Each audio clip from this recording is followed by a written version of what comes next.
Dino James एक wrapper नहीं है, because he is a marketer, he is a storyteller, he is a marketer, he knows how to market his songs, he knows how to get famous, how to get popular. उस इंसान को पता है industry insights, उस इंसान को पता है कि तुम्हें क्या चाहिए. Yes, I'm really sure and I'm really serious about this statement, what I'm trying to say here. आज मैं तुम्हें बताने वाला हूँ कि यार डिनो जेम्स इस लेवल पे कैसे हैं, क्या रीज़न है उनके डिनो जेम्स के इस लेवल पे होने का, और तुम इतना ज़्यादा उसको पसंद क्यों करते हो, ये भी मैं आज बताने वाला हूँ. तो ये चीज़ समझने के लिए तुम्हें अपना दिमाग खोलना पड़ेगा. आज मैं अच्छा हाँ, तुम्हें ये भी लग सकता है कि मैं बुराई कर रहा हूँ डिनो जेम्स की, तो हाँ मैं ऐसा नहीं है. मैं I love Dino James, I love his songs, I love his creations, I love his marketing, I love his branding. तो एनीवे या सो बिना किसी देरी के हम आगे बढ़ते हैं यार.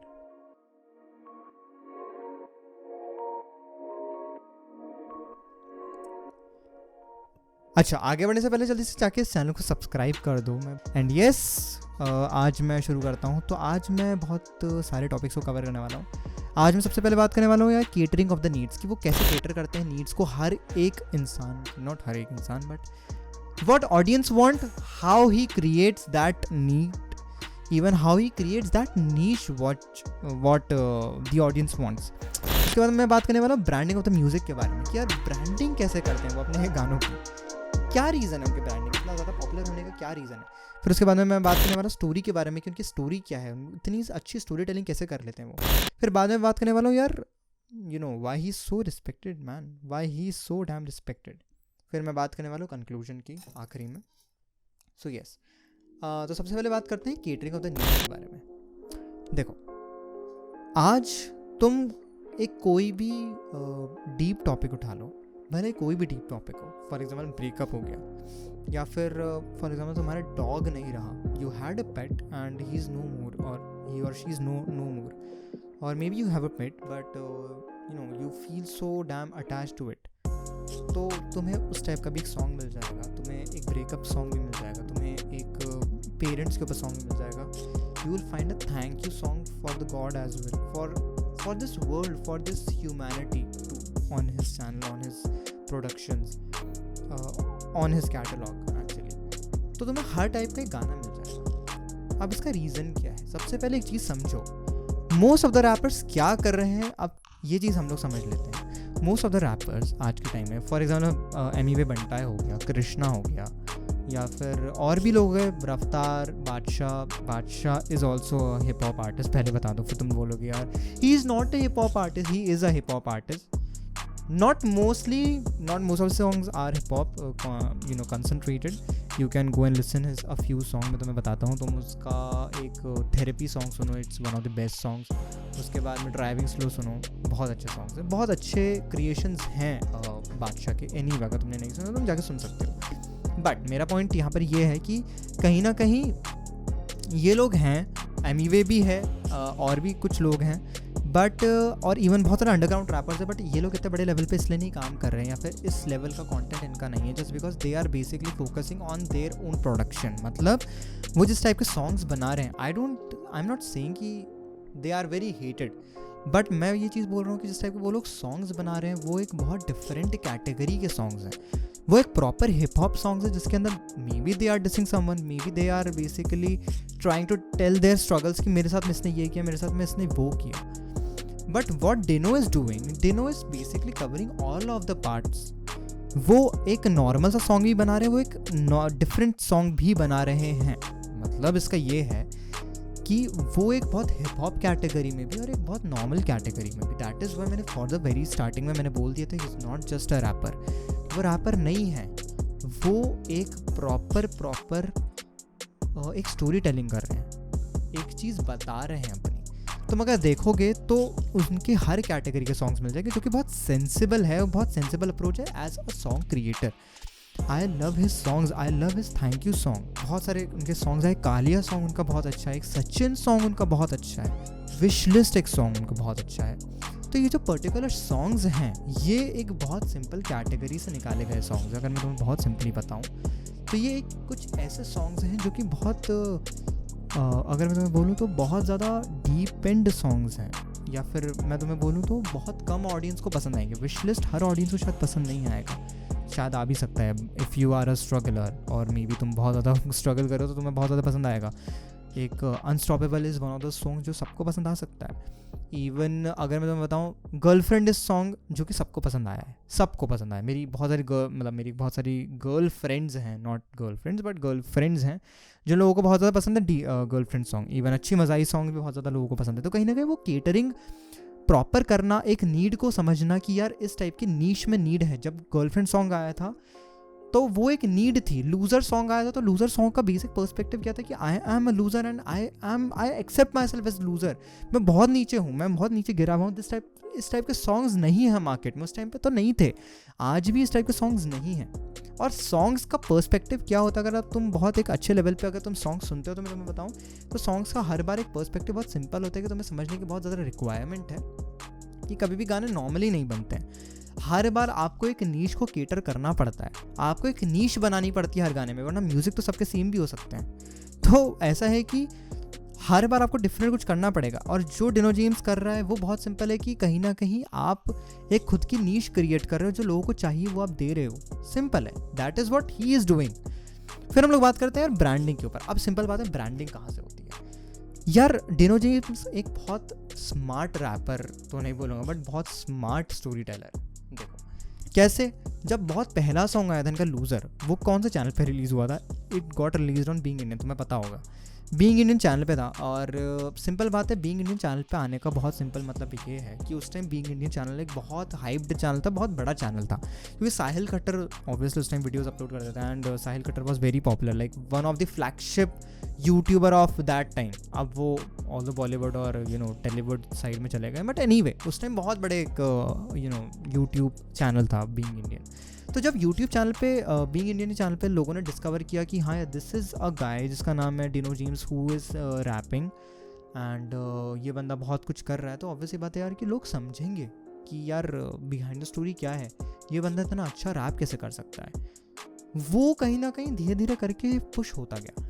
3 दिन के बाद में लूज़र के just in 3 days of release he released girlfriend. अब गर्लफ्रेंड एक बहुत बड़ा मेजर रिक्वायरमेंट था, बहुत मेजर रिक्वायरमेंट था, क्योंकि लोगों के दिमाग में बहुत सारी ऐसी बातें थी विच दे वांटेड टू से बट वो नहीं कह पा रहे थे। और सॉन्ग एक ऐसा टूल है, अगर तुम रिसर्चेस में भी पाओगे तो सॉन्ग एक ऐसा टूल है या फिर एक गाना एक ऐसा टूल है जिसके थ्रू आप अपने इमोशंस को बहुत डायरेक्टली कनेक्ट कर सकते हो, उसके थ्रू आप हीलिंग कर सकते हो। तो कहीं ना कहीं वो एक ऐसा सॉन्ग था जो कि बहुत बड़ा मेजर रिक्वायरमेंट था, जिसके अंदर आप अपने पार्टनर को कस करना चाहते थे। मैंने बहुत सुना है वो सॉन्ग, बहुत ज़्यादा सुना है, बहुत हद सुना है, आज भी मैं सुनता हूँ वो सॉन्ग। रीज़न बीइंग क्योंकि I love it man, I love it because मैं जो कहना चाहता हूँ, मैं जो डायरेक्टली कहना चाहता हूँ वो एक बहुत मेन स्ट्रीम मीडिया में किसी ने कह दिया है एंड कहीं ना कहीं मुझे बहुत रिलेटेबिलिटी दिखी है। तो कहीं ना कहीं आई लव हिज सॉन्ग्स। तो जब आप बीइंग इंडियन चैनल पे आए, उसके बाद आप यहाँ पर आए गर्लफ्रेंड चैनल पे, आपने खुद से रिलीज़ किया, तो ऑब्वियसली लोगों ने डिस्कवर किया। बीइंग इंडियन से आपको डिस्कवर किया गया, फिर आपको गर्लफ्रेंड से डिस्कवर किया गया, धीरे धीरे करके ही गॉट द पॉपुलैरिटी। फिर कालिया रिलीज़ हुआ एंड अनस्टॉपेबल रिलीज़ हुआ, one of the major releases of Dino James. और भी बहुत सारे सॉन्ग्स थे जो कि बहुत ज़्यादा पॉपुलर हुए डिनो जेम्स के एंड जो कि बहुत अच्छी बात है, जिसके थ्रू बहुत ज़्यादा रिलेटेबिलिटी आई।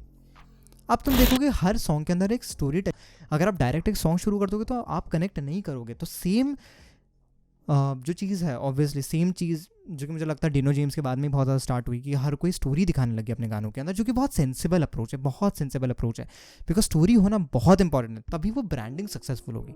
तो बीइंग इंडियन आने के बाद में, उसके बाद में अभी कुछ टाइम पहले जब विशलिस्ट सॉन्ग आया जो कि सोनी म्यूजिक इंडिया पर रिलीज़ हुआ, एंड मुझे लगता है कि वो सॉन्ग इसलिए वहाँ पर रिलीज़ किया गया जस्ट बिकॉज क्योंकि वहाँ पर जिम्मी एंटरप्राइजेज है। तो जिम्मी एंटरप्राइजेज वो समथिंग जो कि मुझे लगता है कि कहीं ना कहीं सॉन्ग तो रिलीज़ होने वाला था ऑन डिनो के channel, but they release in on Sony music India just because क्योंकि या तो सोनी के पास में गाने नहीं होंगे, बट सोनी के पास में ब्रांड है, सोनी के पास में नाम है, सोनी के पास में ऑडियंस है एंड बिकॉज सोनी एक लेबल है तो ऑब्वियसली लोग सुनेंगे। और कहीं ना कहीं wish list was a song जिसको शायद सब लोग पसंद नहीं करते, शायद डिनो के चैनल पे आता तो ज़्यादा लोग सुनते नहीं, तो इसलिए सोनी के चैनल पे रिलीज़ हुआ और अभी शायद 21 या 22 मिलियन व्यूज़ आए फॉरवर्ड, अभी के हिसाब से तो मुझे याद नहीं आ रहा बट जब मैं वीडियो रिकॉर्ड कर रहा हूँ, बट हाँ इसलिए वो वहाँ पर रिलीज़ हुआ, but it got popular, it is very popular, it is one of my favourite songs. तो कहीं ना कहीं हर टाइप की नीड को केटर करना अपने तरीके से। जब उसको पता था कि भाई ये सॉन्ग वहाँ नहीं चल सकता, सोनी म्यूज़िक पे रिलीज़ कर दिया, जो कि बहुत सेंसिबल अप्रोच है मेरे ख्याल से। ये एक ब्रांडिंग का बहुत स्मार्टेस्ट तरीका है। फिर हम लोग बात करने वाले हैं यार, अब हम लोग बात करते हैं स्टोरी के ऊपर आ गए, तो हम लोग बात करते हैं स्टोरी टेलिंग। अब जब यार तुम देखोगे कि he is a storyteller, as I told you, he is a storyteller, he is a great storyteller. अब स्टोरी टेलिंग का एक तरीका होता है, आपको एक स्टोरी ढंग से एक्सप्लेन करनी पड़ती है। आप अच्छी मज़ाई के अंदर देखोगे तो अच्छी मज़ाई के अंदर he has talked in a very beautiful manner, he has express the story in a beautiful manner कि यार जब आप एक हार्ट ब्रेक में जाते हो, एक्सप्लेन कर रहा हूँ, not get into specific, but आप जब हार्ट ब्रेक के अंदर जाते हो या फिर जब आपके साथ में बहुत बड़ी चीटिंग होती है, तो you basically get into a zone जो कि बहुत डिफरेंट जोन है, बहुत हार्ट ब्रेकिंग जोन है। आपको समझ नहीं आता कि आप क्या करने वाले हो। देश में कितने लोग हैं जो कि सिर्फ एक हार्ट ब्रेक से सफ़र कर रहे हैं, है ना। And he tried to remove that clutter from the mind. आप जब अच्छी मज़ाई सॉन्ग सुनोगे तो आपको सच में रियलाइज़ होगा कि आपके दिमाग से वो हार्ट ब्रेक वाला सीन चला गया, आपके दिमाग से वो चीटिंग वाला सीन चला गया है, वो एंग्जाइटी जा रही है, just because you have started to accept the fact. तभी उसके अंदर इतने सारे लोग दिखाए, जस्ट बिकॉज उसके अंदर बहुत सारे लोगों के साथ चीटिंग हुई है। एंड एम्पावरमेंट फॉर मेन एक जो उसके अंदर बात कही गई, वो एक बहुत सेंसिबल बात थी, जस्ट बिकॉज लोग एम्पावरमेंट फॉर मेन की बात नहीं करते हैं। And he has talked about that. And उसके बाद मैंने देखा है कि पूरी की पूरी मूवमेंट चलाया गया है कि एम्पावरमेंट फॉर मेन करना, क्योंकि वो बहुत इंपॉर्टेंट था, बहुत इंपॉर्टेंट था। और ऐसी नीश को जब आप टारगेट करते हो तो आपके पास में एक प्रॉपर ऑडियंस आती है जो कि ऑलरेडी फॉर्म्ड थी, बट किसी ने केटर नहीं किया था, क्योंकि वो बहुत जल्दी अट्रैक्टेबल ऑडियंस नहीं थी। मेंस की ऑडियंस इतनी अट्रैक्टेबल नहीं थी, जस्ट बिकॉज विमेंस का ऑडियंस को बहुत ज़्यादा अट्रैक्ट किया गया है एम्पावरमेंट फॉर वुमेन करके। बट एम्पावरमेंट फॉर मेन करके यहाँ से जो अट्रैक्शन धीरे धीरे आया, अब बहुत ज़्यादा लोग सुन रहे हैं गाने। ये तुम समझो इस चीज़ को। That is why he is really good story Taylor man. मतलब कोई भी सॉन्ग उठा लो, कालिया सॉन्ग उठा लो, कोई भी, इवन अनस्टॉपेबल उठाओ, किस टाइप का अंडरस्टैंडिंग थी यहाँ पर। उसने मोस्ट ऑफ सिंग सॉन्ग्स उसके जो है वो मेंस के ऊपर बात करें, बट यहाँ पर उसने एक फीमेल को चूज़ किया, self doubting issues, and then she coped up with that और चीज़ें हुई। तो ये है। अब उसके बाद में हम लोग ये चीज़ समझते हैं कि यार जब स्टोरी टेलिंग इतनी अच्छी है, सब कुछ इतना अच्छा है, बट इस टाइप के सॉन्ग्स वो बनाते हैं जो कि बहुत ज़्यादा एक्सप्लिसिट सॉन्ग्स होते हैं, then why he is so respected? Let's get into this point. So यार देखो, बहुत सिंपल है, he is so damn respected, that is because क्योंकि यार जिस टाइप का वो इंसान है ना सबसे पहले एक चीज़ समझो, जब भी तुम PR करते हो तो तुम्हारे PR में तुम्हारी बैकग्राउंड स्टोरी बहुत इंपॉर्टेंट है। अगर तुम्हारा पर्सनल ब्रांडिंग हो रही है तो बैकग्राउंड स्टोरी बहुत ज़्यादा इंपॉर्टेंट है, एंड डिनो ड्रीम्स की वो बैकग्राउंड स्टोरी है। मोस्ट ऑफ तुम इंटरव्यूज़ देखोगे तो कहीं ना कहीं एक रैपर का जब तुम इंटरव्यू देखते हो तो आप उसको एक बहुत बड़े पेडेस्टल पे रख के देखते हो, क्योंकि ही is a rapper obviously. He interviews देखोगे, उसकी पर्सनल बातें जानना चाहोगे कि यार हाँ इतना अच्छा सॉन्ग कैसे बना है, तब मेजर लेवल पे आपने सॉन्ग कैसे क्रिएट किया, वहाँ पर तुम देखोगे तो his story is very good. जिस तरीके से स्टोरी कम्युनिकेट करना कि he has suffered a lot from all of this, and तब जाके वो गर्लफ्रेंड सॉन्ग आया जिसके अंदर इतनी सारी एक्सप्लिसिट वर्ड्स का यूज़ किया गया, इतनी सारी चीज़ों का यूज़ किया गया, तो वो एक बहुत अंडरस्टैंडेबल चीज़ हो जाती है कि यार आपने अपने आप को बहुत पॉजिटिवली, बहुत एक अच्छे तरीके से दिखाया, तब जाके आपने वो सॉन्ग लिखा आपके साथ में। जब इतना मेजर हुआ है इंसिडेंट, आपने ऐसे ही चलते फिरते वो सॉन्ग नहीं लिख लिया, तो कहीं ना कहीं वो एक रिस्पेक्ट जॉनर आ जाता है। And as Dino James is so damn good rapper, या फिर he so damn good story teller, तो बात कहीं ना कहीं सेंसिबल बन जाती है।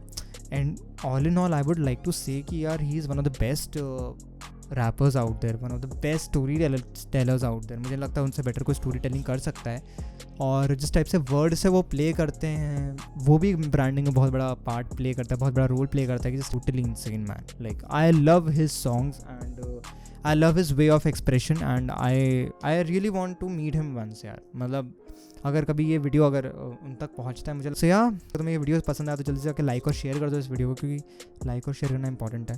चैनल को सब्सक्राइब कर दो यार, क्योंकि वो भी बहुत ज़्यादा इंपॉर्टेंट है।